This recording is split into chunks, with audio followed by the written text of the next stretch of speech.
Things are about to get prehistoric once again at Planet Ant as Jurassic Park the Musical is returning. Today we're talking to Nuverre Naami and Caitlyn Shea about this production. Thank you both for being here. Thanks for having Thank you for us. having us. So congratulations on bringing back Jurassic Park for another run. When this was here last year, I just heard so much about it. Everybody was raving about it. Everybody was talking about this. What is it like to bring it back? Thank you. It's exciting. We had such a fun time putting it up last year, and we were so blown away by how much people did enjoy it. And people have been asking if it's coming back, clamoring for it. And so to get the opportunity to do it again doesn't come often. So it's a lot of work, but it's definitely rewarding, and it's a different kind of experience this time around as well too. Caitlyn, for you, what is it like kind of bringing this back? Because I mean, like she said, this is one of those great shows that like everybody. I'm talking about like everybody. I heard this in my professional life, my personal life. Everybody was talking about the show. So what is it like to bring it back?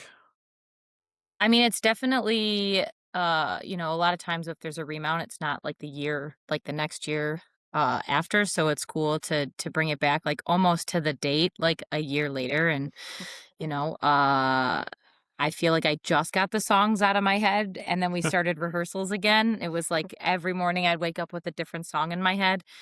So I feel like, it was like the perfect time. They were just leaving my head, and people that saw the show only once would be like, "Oh, I'm still thinking about," and they would like sing a part of the song. I'm like, "Wow, that really stuck with you." So it's cool because, that it was a scene live and that was it. Navarre, so where does like the idea like this come from? Like this is like Jurassic Park obviously is a very known property. Everybody loves Jurassic Park. I know that's kind of like a great place to start, but like where did this kind of be like, we should turn this into a musical? Yeah, I mean, I think we came together, you know, 2 Decembers ago to talk about what we wanted the show to be, and we knew that we had a lot of seats to fill in the venue that we perform at. We perform at the Ant Hall, and so part of it was, is there an idea that kind of helps get people interested and kind of take a little bit of that pressure off? But ultimately, the idea itself, I've always loved personally, like just parody and then parody musical on top of that. A few years ago, I wrote another parody musical on Greece. It was called Greece, and it was a parody taking place in ancient Greece. And so I had kind of the itch personally to want to kind of dive back into that. And then the group of writers that we had connected with, Caitlyn being one of them, and three others, a couple of us had been big Jurassic Park fans. And it was sort of like the idea just sort of came together. It originated, though, specifically with Jurassic Park earlier that year in the summer. We were hanging out at a friend's cottage, and I think we were just sort of like singing the lyrics to the Jurassic Park theme and just having like a lot of fun around a bonfire. And we kind of joked like, let's just do Jurassic Park the Musical next year. And the idea for me personally just never left my head. Sure. And I was just really grateful that I actually got a chance to kind of scratch that itch. And Caitlyn, with this being so many different, like there's so many co-authors on this, so many people working on this. What was it like to kind of develop this musical? I mean, it was a fun process. There was, there were five of us that worked on it together. So, having like the cadence that we had of meeting up and just talking about it, and then just kind of like slowly starting to like see it come together, whether it was like one scene or a song, and just like some of the songs having like already like a melody or things like that, and like how it went from there to how it ends up as the finished product. Was I've never been a part of writing a musical, so that was really fun to kind of watch it turn into like this small seed into like this like booming flower with all this like it's very fun. And you know the themes around Jurassic Park are very topical. So it was a very easy thing to kind of write a parody when like I just feel like life in itself is becoming such a parody. Sure. Um so It's true. It's uh true. Absolutely. yeah.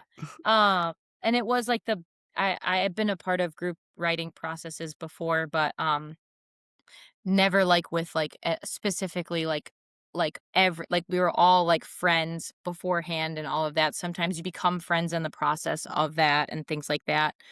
So it was just, like, essentially, like, a designated time for our friends to hang out and come up with silly what ifs.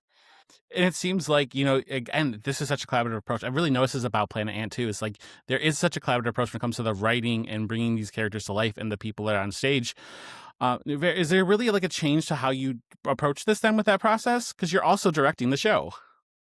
Yeah, I think with something like a show Jurassic Park, you have a story that it's based on. So where the collaboration and the fun comes in is like, how do you reimagine and imagine Sure.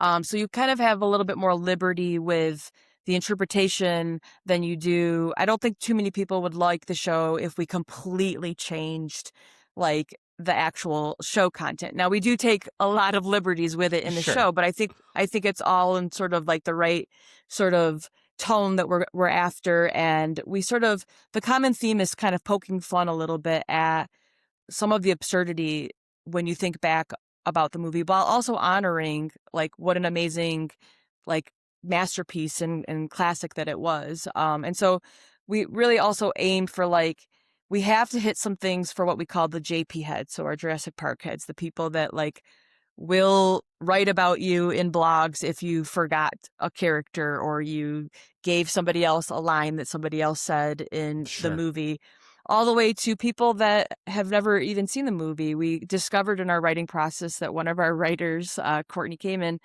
had not actually seen the movie before we all got together to watch it together. But what's a testament to why I think this sort of stands on its own is that you don't need that frame of reference to enjoy the show or enjoy the songs. Does it enrich it if you do have that sort of novelty and that background?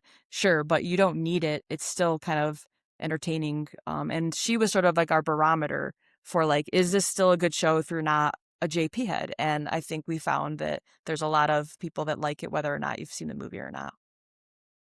I think that's so cool that there's, well, first off, that there's somebody that hasn't seen it yet, because I feel like Jurassic Park is one of those ones that, like we all grew up on in some form or another. So it's cool to have that. But also, that is a good gauge to be able to be like, is the general audience who maybe doesn't know Jurassic Park, are they going to enjoy what we're doing? And it sounds like it's been received very well in that way.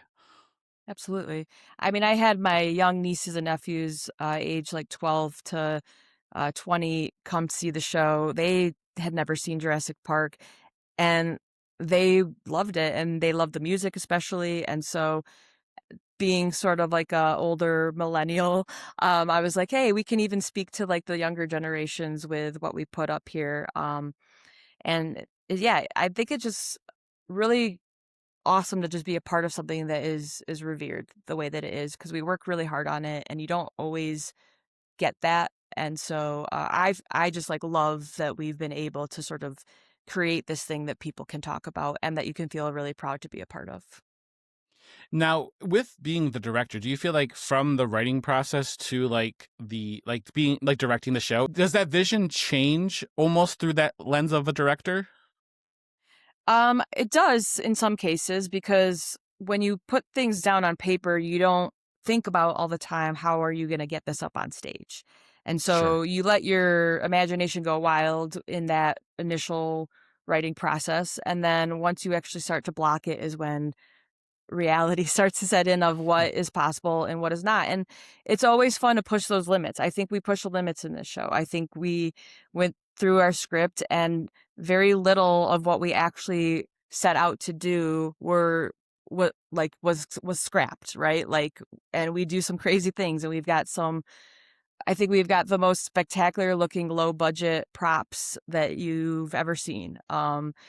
We somehow made low budget props, I think, look sexy. And so, all of that goes into the production value. But yeah, it starts on paper. And then when you get to the stage and you're like, how the hell am I going to get this giant prop through, the backstage doors? And as Dr. Malcolm says, life finds a way. So we did. So, Caitlin, with this being a remount, how do you feel like it's maybe changed or grown since that first initial run? Well, I mean, I think like there's always the like, oh, like we just did it. It's fresh in our heads, like all of that. And to an extent, like I was pretty surprised at how quickly I still remembered my lines and things like that. But like I think this time around, there's still so many moving parts, right? But like the moving parts that were happening were at a very different pace last year. Uh-huh. And now being settled into, we already have the props. We already have so many things that we didn't have last year. We're able to really take the time to like refine and settle into these characters way more. So while the show is the same, there are going to be a couple of changes. We have some other folks playing different parts that weren't a part of it last year, and just for us to kind of take that beat back of like, okay, let's really think about like this and this. And Nuverre's been really great at kind of being that director in that sense of the writer and director of just like, okay, like let's really think about like we're saying it this way, why, and kind of taking more of that time to like let that stuff breathe. We're, not all of us are singers. I had like joked around and sang a couple of times, like karaoke or like whatever.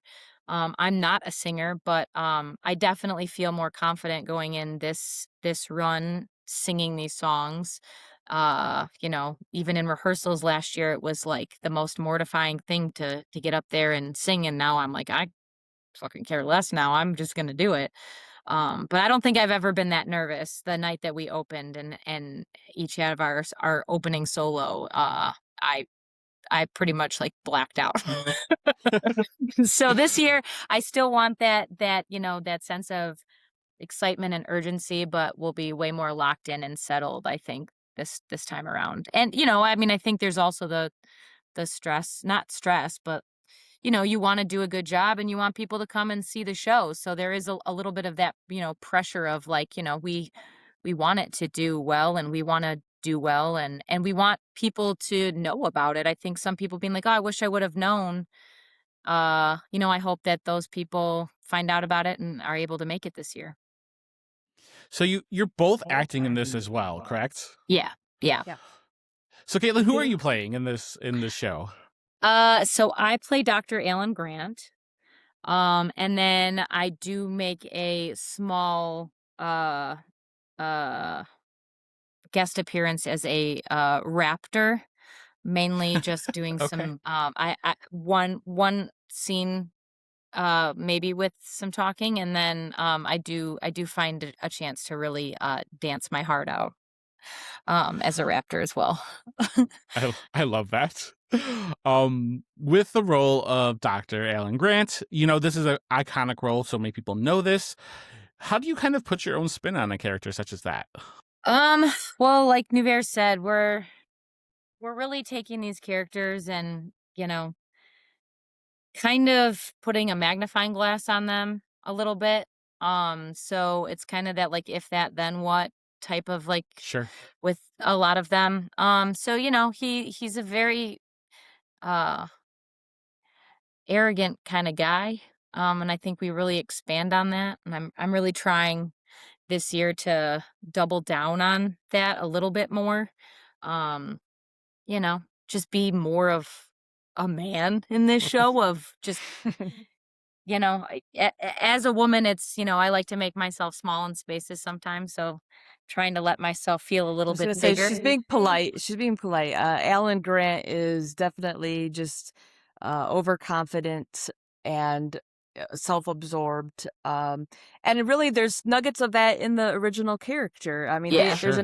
there's an Xfinity commercial now where they poke fun at something not being smarter than Alan Grant, and that's precisely kind of what we're going for here. Is just someone that thinks that they are a little smarter and better than they are. And quite honestly, that's kind of the common theme for almost every single character in the show. Yeah. Um, Everyone breeds and exudes extreme overconfidence in situations they should not. Yeah. And that ultimately just is the demise of, Jurassic Park is kind of playing in these zones that you think you have control over, or that you think that or you don't think, you're just not really thinking. And so We find ways to find the funny in all of that because, to Caitlyn's point, these days sometimes you're like, is it funny anymore? But Yeah. I think we have to laugh at it. I think we have to stay true to this is absurd, and that's why we are parroting it, not accepting it, actually. Yeah, because you think after like 6 movies they would, but they all are very arrogant in the way that they kind of portray themselves of like, we can control dinosaurs, and Yeah. ultimately they can't. Hmm. Yeah. Yeah. Uh, Nuverre, who are you playing? I have the honor of playing Dr. John Hammond in the show. And when we first set out to write this, I didn't know if I was going to be in the show. When we Okay. wrote the script, it was still kind of up in the air. I knew I was going to be directing it. We knew it was a huge production, just putting on the quality and just like everything, the music, the dancing, the props. And so it was kind of unclear. And then uh, when we were close to finishing the script, the cast was just like, you have to play John Hammond, right? And I was just like, okay, yeah, I think I need to. And so I'm really grateful that I had the opportunity to also perform in the show and to play this very iconic character and put the spin on it that we've decided to cast on him. I love to play a bad guy and get away with it. So I don't know what to make of the fact that people thought that I needed to play this character, but I'm going to take it as confidence in my ability to just play what I'm not in real life. And they know the comedy. They know that you're comedic gold here, so they're like, you have to play this role. But no, it's honestly like the part of a lifetime. And I go full I mean, I our costume designer Sue Durso, we have to give a big shout out to because she's just been amazing, and she sourced me an actual like real hair, beard, and mustache. Yeah, and like she's guided me through it the whole way, and so I have put a lot of glue on my face over the past year, and yeah, I love being able to transform into that character, and um it's a lot of fun. So how do you feel like this show has challenged you in your respective roles as writer, director, actor, comedian? Gosh, I think it's challenging in so many good ways. I think in this like last year it was about like, holy shit, how did we do that? We started writing at the beginning of January and the show was up at the end of April. And Oh, in wow. between that, it was props, well, writing the show, getting together with musicians, having them take what we put together as our songs and our melodies and then actually transforming that into music, getting a cast, getting us to learn it, building props. So it was like an amazing feat that we got it done and that we put it up with the quality that we were able to. And so this year it's really just about like, we want to learn from our mistakes. We want to apply our lessons learned. We want to settle in, like Caitlyn said, but it's really about like, we know what it takes to put on a production that people are talking about and that you're like, that is such an amazing thing to hear and feel at the level that we're doing this at here locally. Right. And so that inspiration, that motivation has to keep us going because the remount, you can't be complacent, right? Like you don't know if those people are going to come back. You don't know if it's all going to land the same way. So your heart has to be in it a different way. And you have to be extra motivated to say like, apply what worked and you can't let up. And Caitlin, for you, you kind of mentioned that like it's you're playing this role and you have to kind of have the overconfidence and stuff, and how that's kind of challenging. Do you feel like that's been the biggest challenge, or the biggest way you've had to grow in your role with this production as well? Um, I would say yes and no. I feel like it yeah, I feel like it is a little more difficult for me to play the like cocky, arrogant uh person. Um, but there is also something once I put like the khakis on and like have the like it definitely like transforms you when you like have it. So like even yesterday we were rehearsing and I was like, you know what? I feel like I might just like have to get into costume early because it does like bring out like a different part of you when you're in that, like, I don't know, there's something about those chinos and the belt and everything that I wear that definitely helps me get in that mindset. But I think like overall, I wrote and directed a show the year before Jurassic Park, and that was my first time doing all that on my own. I think it gave me a lot of confidence in just like really wanting to like stick to working on like everything and involved in the show. So I think Nuverre and I are very similar in that way, that we really want to do a lot. So, we painted the stage on Monday. We're doing a lot of stuff. So, Sure. I like to wear all the different hats, and wear the Alan Grant hat. Yeah, I mean, it comes down to like we got to get stuff done, and we all take pride in our work, and you want people to leave that show and say that was worth, our prices have gone up, everywhere across the board, right? And so you want people to feel like what they're paying for is worth it. If you're a family and you got to get a babysitter to come out, you want to feel like it was worth that. If you're a comedian, you want another comedian's sort of like not approval, but you want them to laugh at your work because we share in this sort of common thing. And so when there's trees that need to be rebuilt, you got to step in and flex whatever skill you want there. Like I jumped in to help with props last year. I'm jumping in this year.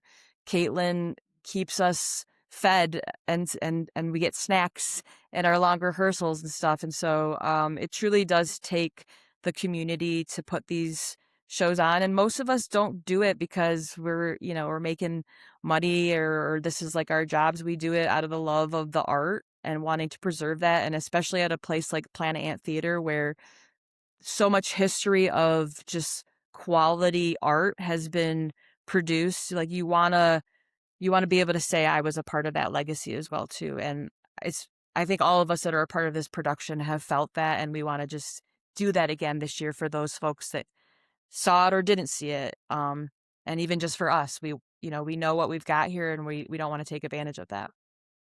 And what I love about that too is that you have such a talented community around you, all supporting you, but the love that is being put into it, just from talking from the two of you, like there's so much love for this project and so much talent in this project that's locally right here in Michigan that I think sometimes people forget is right in their backyard. Absolutely. I mean, we worked with 3 local musicians. We met with them after we wrote most of the script and the songs. My advice, if you're out there and you do want to write a musical, get with musicians way earlier than that. But that process was so cool too. We took our lyrics and we took these melodies that we had and that we hummed for them, and they recorded them on like like on the iPhone, and then took that and like went and like turned it into our vision. So much so, the music's a testament to all that, so many people involved. And when people saw the show and were like, I need that recording, or I want to be able to listen to it, over the past couple months, we actually did get together and we did record with our original cast a CD that we are going to be having available for purchase as part of our merch during our run. And it's a very vulnerable thing, and it's also like one of the coolest things that we've done and are so proud to be a part of. And that was, again, our community. I got to give a shout out to John Duffy, a local musician and teacher out there, who just gave his time and energy out of the love of what we did because he wanted to be a part of it, and also was so geeked at what we produced. So, yeah, we couldn't have done it without the community, and I think It's that incredible. that's what makes it like an incredible journey to be on. Yeah. So then one final question for the both of you. And Caitlyn, I'll start with you. It's just, what are you hoping audiences take away from this production, other than the love and the care and the awesome dinosaurs you have? I think it's just like, it's a bit of a spectacle, and that like people can do it, and they can. I just want people to enjoy it. I want people to feel inspired. A lot of hard work goes into um a show like this, and just kind of showing that it is something that people can do. And you don't have to be in New York or LA or Chicago. Like, you can do it anywhere, and you can do it right here in Michigan. And, the props were all made here. Like, you get to see things that you see in a movie on the stage. Like Nuverre's cane that she has. I mean, it's so cool to see in real life a mosquito in a piece of what, it looks so real, and it's so fun and cool to see. So, as somebody who loves movies and loves theater and loves it all, I think it's a really great uh showcase of, like, look, you can have a set, you can ball on a budget. Like, you can have these high quality things at a reasonable cost with the talent that we have around here. And um, you know, the world is your oyster. Perfect answer. Nuverre, how about for you? What do you want audiences to take away from this production? Yeah, I mean, we've said a lot of things, so I don't want to repeat. Yeah. I will plus one a lot of what Caitlyn said. At the end of the day, I want them to laugh, and I want them to walk away and say that was one of the best things I've ever seen. And because I think the world needs that right now, and I think that this has the potential to have that be what happens. And so that's always going to be my goal, and then even better if it actually happens. So come laugh, forget about the world, and remember what it was like to feel good again and feel excited about you know just what's happening. Perfect. Thank you both for being here, and thank you for talking about this wonderful production. We are so excited, and we hope that people show up and they enjoy it. Thank you so Thanks for much. having us. So Jurassic Park the Musical arrives April 24th and runs through May 9th. So get your tickets now, and we'll see you at the show.